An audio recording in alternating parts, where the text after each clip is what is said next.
K hlavným investičným projektom mesta Humenné v roku 2025 patrí aj kompletná rekonštrukcia krytého 25-metrového bazéna. Z fondu na podporu športu sme získali takmer 383 000 eur. Mesto k tomu pridalo vlastných 170 000. Počas prác sme navyše odhalili havarijný stav technického podzemia, ktorý si vyžiadal ďalších 100 000 eur. Celková investícia tak presiahla 650 000 eur. Práce sa začali na prelome októbra a novembra 2024. Dnes v máji 2025 sme prakticky vo finále. Bazén je opäť napustený vodou.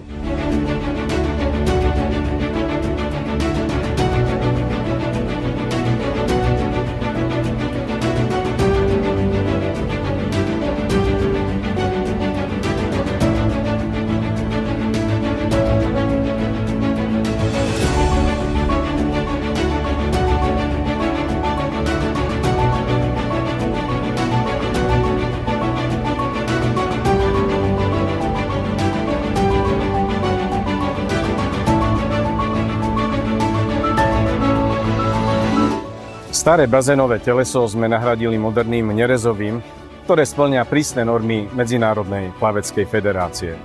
Vymenili sme aj rozvody k úpravni vody a zabezpečili plnohodnotný bezbariérový prístup, vrátane mobilného bazénového zdviháka.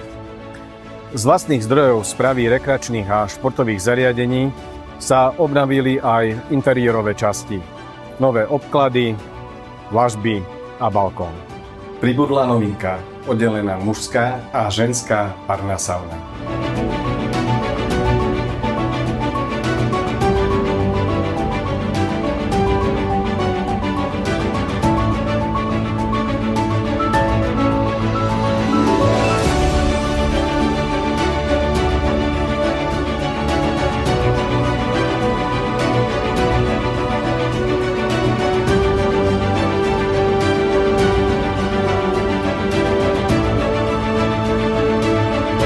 V priestoroch bývalého fitness centra bude pračovňa a kompletne zrekonštruovaný bufet vo vstupnej hale je pripravený na prevádzku.